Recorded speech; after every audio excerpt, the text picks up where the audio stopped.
Assembly సమావేశాలు ఇవాళ ప్రారంభం కానున్నాయి. ఉదయం 11:45 అసెంబ్లీ ప్రారంభమవుతుంది. ఉభయ సభలను ఉద్దేశించి గవర్నర్ శివప్రతాప్ శుక్లా ప్రసంగిస్తారు. ఆ తర్వాత సభ వాయిదా పడుతుంది. మధ్యాహ్నం స్పీకర్ గడ్డం ప్రసాద్ కుమార్ అధ్యక్షతన బీఎస్సీ సమావేశం జరుగుతుంది.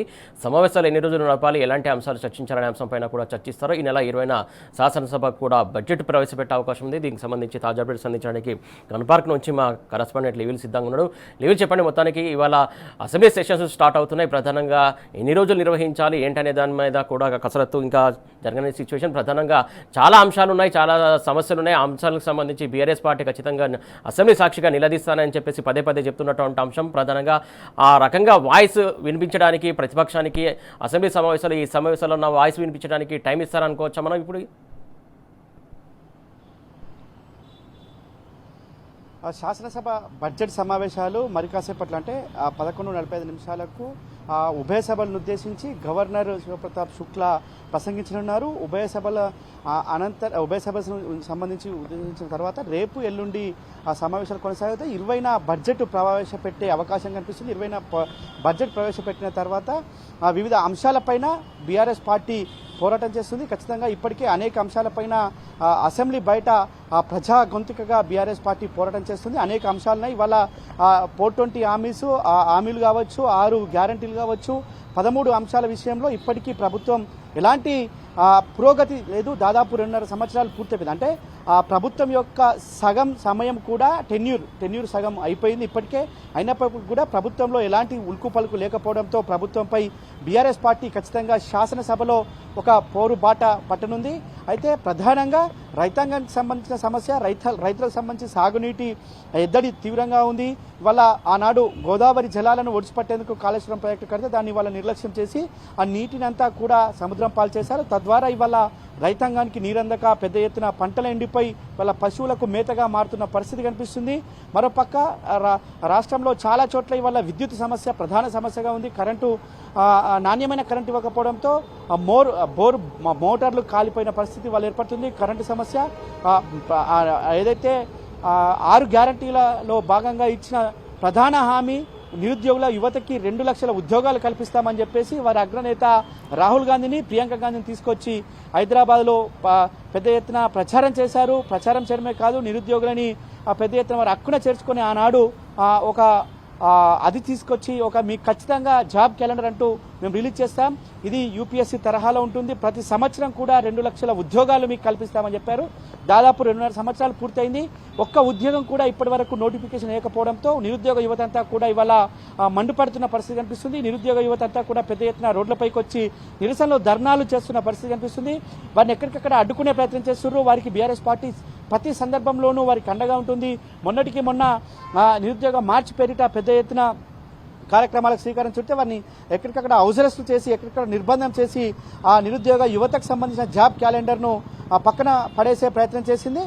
అంతేకాకుండా నిరుద్యోగులకు నిరుద్యోగ భృతి ఇస్తామన్నారు. ఇప్పటి వరకు హామీ లేదు. వాళ్ళ బడ్జెట్ సమావేశాలు పెడుతున్న నేపథ్యంలో ఆ నిరుద్యోగ భృతికి సంబంధించిన హామీ ఎంతవరకు నెరవేర్స్తారనే దానిపైన కూడా బీఆర్ఎస్ పార్టీ పట్టుబట్టింది. ఇటు మహిళలకు, వృద్ధులకు, వికలాంగులకి కావచ్చు, ఇటు వితంతులకి పెన్షన్ మేము డబల్ చేస్తామని చెప్పారు. ఇవాళ పెన్షన్ ఇప్పటి వరకు కూడా లేదు. ఉన్న పెన్షనే ఇవాళ రాక చాలా చోట్ల వృద్ధులంతా కూడా పెద్ద ఎత్తున ధర్నా చేస్తున్న పరిస్థితి కనిపిస్తుంది. ఈ పెన్షన్ సంబంధించి బడ్జెట్ సమావేశాల్లో నిధులు కేటాయించాలి, పెన్షన్ సంబంధించిన పెంపు సంబంధించిన ప్రకటన చేయాలని చెప్పేసి కూడా బీఆర్ఎస్ పార్టీ ఒక పోరుబాట పట్టనుంది, పోరాటం చేయనుంది. అంతేకాకుండా ఇటు ప్రధానంగా ఈ నిరుద్యోగ యువతకి పెన్షన్ సంబంధించి మహిళలకు సంబంధించి మహాలక్ష్మి స్కీమ్ కింద నెలకి 2500 ఇస్తామని చెప్పేసి ఇది ఒక రోల్ మోడల్ అవుతుంది. దేశంలోనే మొట్టమొదటిసారి కర్ణాటకలో ప్రకటించాం, తెలంగాణలో ప్రకటిస్తున్నాం. కర్ణాటకలో మేము గెలిచాం, ఖచ్చితంగా మేము తెలంగాణలో గెలిస్తే కూడా ఇవాళ 100 రోజుల్లోనే ఇవన్నీ కూడా అమలు చేస్తామని చెప్పారు. హామీ కూడా తుంగలో తొక్కారు. ఇవాళ బడ్జెట్ సమావేశాల సందర్భంగా ప్రతి మహిళ కూడా, ప్రతి ఆడబిడ్డ కూడా ఇవాళ తెలంగాణ ప్రభుత్వం యొక్క బడ్జెట్ సమావేశాలను వీక్షిస్తుంది. తెలంగాణ బడ్జెట్ సమావేశాల్లో ఇప్పటికైనా మాకు న్యాయం దొరికేనా, ఇవాళ న్యాయం జరిగేనా అని చెప్పేసి చూస్తుంది. వారికి సంబంధించిన అంశాలపైన కూడా ఇవాళ బీఆర్ఎస్ పార్టీ ఒక పోరాటం చేయనుంది. అసెంబ్లీ సమావేశాల్లో భాగంగా వారిని చర్చించిన అడగనుంది, పట్టుబట్టనుంది. మరోపక్క ఇవాళ వృద్ధులకు వికలాంగులకు కూడా పెన్షన్ పెంచుతామన్నారు. ఆ పెన్షన్ కూడా ఇవాళ అతి లేదు గతి లేదు. ఇవాళ చాలా హామీలు ఇచ్చారు, హామీలన్నీ కూడా మర్చిపోయారు. ఇవాళ ఉన్న హామీలకే ఇవాళ దిక్కు లేదు. చేనేతలంతా కూడా ఇవాళ అవస్థలు పడుతున్నారు. చేనేత కార్మికులంతా కూడా ఇవాళ ఆత్మహత్యలు చేసుకున్న పరిస్థితి. అంతేకాకుండా సింగిల్ స్ట్రోక్లో రుణమాఫీ చేస్తామని చెప్పారు. ఇవాళ ఇప్పటి వరకు కూడా రుణమాఫీ కాని పరిస్థితి. ఆ రుణమాఫీ ఏమైందంటే అయిపోయిందని చెప్పేసి గాలి మాటలు చెప్తున్నారు తప్ప ఇక్కడికి కూడా ఇవాళ రుణమాఫీ లేదు. చాలా దేవుళ్ల పైన రాష్ట్రంలో అనేక దేవాలయాలు ప్రసిద్ధి. ఆ దేవాలయాల ఒక పవిత్రతను కాపాడే ప్రభుత్వం ఆ దేవాలయాల మీద ఒట్లేసి మరీ మేము రుణమాఫీ చేస్తామని చెప్పింది. ఒక్క దేవుని మీద ఒట్టేసినప్పటికీ కూడా ఇవాళ రుణమాఫీ పూర్తి స్థాయిలో చేయకపోవడంతో ఇవాళ దాదాపు 40% మంది రైతాంగానికి కూడా రుణమాఫీ కాకపోవడంతో 40% మాత్రమే రుణమాఫీ అయి మిగతా 60% పై రైతాంగానికి రుణమాఫీ కాకపోవడంతో వారంతా కూడా ఇంకా రుణమాఫీ కోసం వారంతా కూడా ఎదురు చూస్తున్న పరిస్థితి. ఈ బడ్జెట్ సమావేశాల్లో అయినా పెడతారా? ఇప్పటికే దీనిపై బీఆర్ఎస్ పార్టీ అనేక సందర్భాల్లో అనేక విషయాల్లో రుణమాఫీపై స్పష్టత కోసం ఇటు పోరాటం అంటే ప్రత్యక్షంగా పరోక్షంగా పోరాటం చేస్తుంది. మరో హామీ ఇవాళ రైతాంగానికి సంబంధించిన ఏదైతే సన్నవడ్లకు మొదట అన్ని పంటల కొనుగోళ్లకి క్వింటాల్కి 500 బోనస్ ఇస్తామని మేనిఫెస్టో పెట్టారు. పెద్ద ఎత్తున హంగామా చేశారు. రైతు డిక్లరేషన్ పేరిట ఏదైతే వరంగల్ రైతు డిక్లరేషన్ పేరిట పెద్ద ఎత్తున ప్రచారం చేశారు. కానీ వాళ్ళ అన్ని పంటలకు పోయి కేవలం వాళ్ళ సన్నవడ్లకే బోనస్ అన్నారు. సన్నవడ్ల బోనస్ కూడా ఇప్పటి వరకు దాదాపు ₹1 కూడా పల్లె. మొన్న వానాకాలం పంటకు సంబంధించి దాదాపు 1100 పైచిలకు కోట్లు ఇంకా పెండింగ్లో ఉంది. రైతాంగం అంతా ఎదురు చూస్తున్నారు. ఆ సమస్య పైన కూడా ఇవాళ బీఆర్ఎస్ పార్టీ అసెంబ్లీ సమావేశాల్లో పట్టుబట్టనుంది. మరొక అంశం ఇవాళ హైదరాబాద్కు సంబంధించిన అంశం. హైదరాబాద్లో మూసీ సుందరీకరణ పేరుతో ఇవాళ పేదల ఇళ్లను కూల్చేందుకు పెద్ద ఎత్తున చేస్తున్న విధ్వంసాన్ని కూడా ఇప్పటికే బీఆర్ఎస్ పార్టీ పెద్ద ఎత్తున పోరాటం చేస్తుంది. మూసీ బాధితులకు అందరికీ అండగా ఉంది. ఆయా కాలనీల్లో కావచ్చు, ఆయా ఎక్కడైతే వారు ఉంటారో ఆ నివాస ప్రాంతాలన్నీ కూడా బీఆర్ఎస్ పార్టీ పర్యటించింది. వారికి భరోసానిచ్చింది, వారికి అండగా ఉంటానని చెప్పింది. ఆ మూసీ బాధితుల పక్షాన కూడా బీఆర్ఎస్ పార్టీ నడుం బిగించింది. ఖచ్చితంగా మూసీ బాధితులకు సంబంధించి కూడా ఒక మూసీ బ్యూటిఫికేషన్ వ్యతిరేకం కాదు, కానీ పేదల ఇల్లు కూలుస్తామంటేనే వ్యతిరేకం.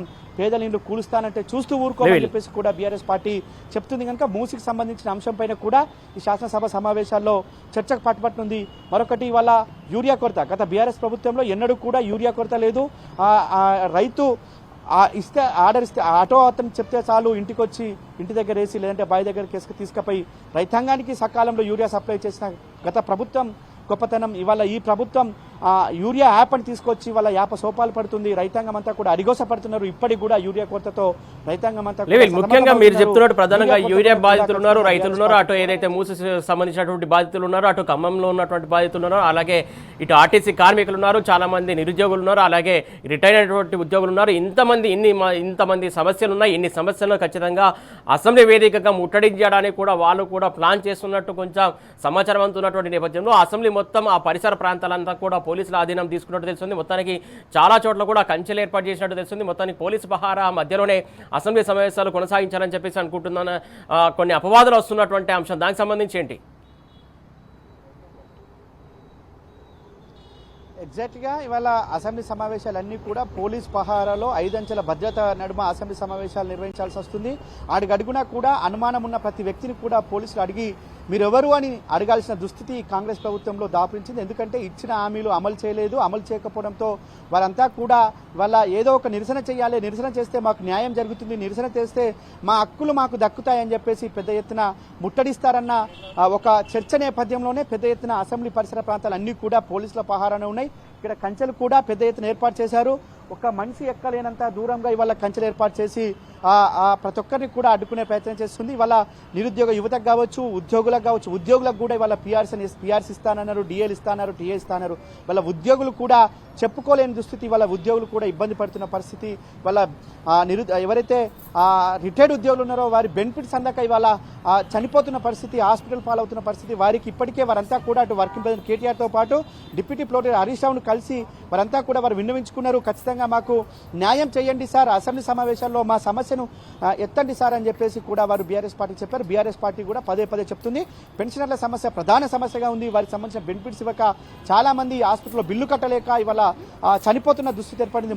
మొన్న ఒక ఎస్ఐ బెనిఫిట్స్ రాకపోతే BRS deputy floor leader Harish Rao X వేదిక స్పందిస్తే తక్షణమే 29 లక్షలు వేసి ఇంకా మిగతా కూడా ఇంకటి వేయని పరిస్థితి. ఇట్లా చాలా మంది పెన్షనర్లు ఇబ్బందులు పడుతున్న పరిస్థితి. మరోపక్క మాజీ సర్పంచులకు కూడా ఇప్పటి వరకు బిల్లులు చెల్లించలేదు. ఇటు నిరుద్యోగ యువతకి జాబ్ క్యాలెండర్లు అమలు చేయలేదు. ఏదైతే ఇటు కాలేజీ యాజమాన్యానికి సంబంధించి కూడా ఒక పక్క ఎగ్జామ్స్ జరుగుతున్నాయి, మరో పక్క వారికి ఫీజు రియంబర్స్మెంట్స్ రాక వారి సిబ్బందికి వేతనాలు ఇవ్వలేని పరిస్థితి వల్ల కాలేజీ యాజమాన్యం ఉంది. మొత్తానికి వాళ్ళ ప్రతి నిమిషం కూడా అసెంబ్లీ పరిసర ప్రాంతాలన్నీ కూడా పెద్ద ఎత్తున నిఘాతోనున్నాయి. అడుగడుగునా పోలీసులు ఉన్నారు. అడుగడుగునా ప్రతి ఒక్కరిని కూడా క్షుణ్ణంగా తనిఖీలు చేస్తున్న పరిస్థితి ఉంది. అంటే ఖచ్చితంగా ఇది కాంగ్రెస్ పార్టీ యొక్క దురాగతం అని చెప్పుకోవచ్చు. కాంగ్రెస్ పార్టీ యొక్క దుర్మార్గానికి పరాకాష్ట అని చెప్పుకోవచ్చు. ఇవాళ ప్రతి ఒక్కరు కూడా ఈ బడ్జెట్ సమావేశంలో అయినా మాకు న్యాయం జరుగుతుందా అని వేచి చూస్తున్న పరిస్థితి. వారు రుణమాఫీ కావచ్చు, రైతు భరోసా కావచ్చు, ఉద్యోగులకు టీఏడీఏతో పాటు పీఆర్సీ కావచ్చు, ఇవాళ నిరుద్యోగులకు రావాల్సిన బకాయిలు కావచ్చు, వాళ్ళ విద్యుత్ సిబ్బందికి రావాల్సిన వేతనాలు కావచ్చు, వాళ్ళ అవుట్సోర్సింగ్ ఉద్యోగులకు కూడా వాళ్ళ ఇరిగేషన్ శాఖలో దాదాపు 5-6 నెలల నుంచి జీతాలు ఇవ్వలేని దుస్థితి. అనేక శాఖల్లో కూడా అవుట్సోర్సింగ్ వ్యవస్థపై ఒక గుదిబండగా మారిపోయింది ప్రభుత్వం. వారికి ఇవ్వాల్సిన ఏ బోనస్ కూడా ఇవ్వట్లేకపోవడంతో వారంతా కూడా ఇబ్బందులు పడుతున్న పరిస్థితి. వాళ్ళ రైతాంగం అంతా యూరియా కోసం, రైతాంగం అంతా కూడా బోనస్ ఎప్పుడు ఇస్తారు, రైతు భరోసా ఎప్పుడు ఇస్తారు, రైతు రుణమాఫీ ఎప్పుడు ఇస్తారు, ఇగో రైతు భరోసా అగో రైతు భరోసా అని చెప్పేసి కాలం వెల్లదిస్తున్నారు. వాళ్ళ అసెంబ్లీ సమావేశాలు వస్తే మళ్ళీ 22వ డేట్ నాడు వేస్తాం, అది 1 ఎకరంకే వేస్తామని చెప్పడం పట్ల మరింత రైతుల్లో ఆగ్రహం కట్టలు తెంచుకుంటుంది.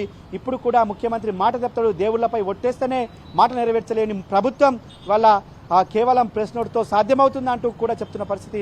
వాళ్ళ యావత్ తెలంగాణ ప్రజానికమంతా కూడా ఈ ప్రభుత్వం ఏ విధంగా బడ్జెట్లో మాకు న్యాయం చేస్తుంది, ఏ విధంగా మాకు లాభం చేకూరుతుంది, ప్రభుత్వం ఇచ్చిన హామీలు అమలు చేస్తుంది అనే ఒక దూరదృష్టి వాళ్ళు చూస్తున్న పరిస్థితి. ఇప్పటికైనా ప్రభుత్వం కళ్ళు తెరిచి ఇచ్చిన హామీలు అమలు చేసి సకాలంలో తెలంగాణ ప్రజానికానికి, తెలంగాణ రైతాంగానికి, తెలంగాణ యువతకి వారు ఇచ్చిన హామీలు అమలు చేయాలని చెప్పేసి కూడా వేడుకుంటున్న పరిస్థితి. ఖచ్చితంగా వీటన్నిటిపైన బీఆర్ఎస్ పార్టీ సభ లోపల సభ వెలుపల పోరాటం చేసే సిద్ధంగా ఉంది. మరి కాసేపట్లో ప్రతి బడ్జెట్ సమావేశాలు కావచ్చు, ప్రతి సమావేశాల్లోనూ ఇటు అమరవీరుల స్తూపం దగ్గరికి వచ్చి తెలంగాణ అమరవీరులకు నివాళులు అర్పించుకొని సభకు వెళ్లే సాంప్రదాయం గత తెలంగాణ స్వరాష్ట్రం సాధించుకోవడం నుంచి కూడా బీఆర్ఎస్ పార్టీ అనుసరిస్తుంది. ఇవాళ కూడా మరి కాసేపట్లో బీఆర్ఎస్ వర్కింగ్ కేటీఆర్, హరీష్ రావుతో పాటు ఎమ్మెల్యేలు అందరూ కూడా ఆ గన్ పార్క్లోని అమరవీరుల స్తూపం దగ్గరికి వచ్చి నివాళులు అర్పించి సభకు హాజరు కానున్నారు. Suresh, thank you లివిల్.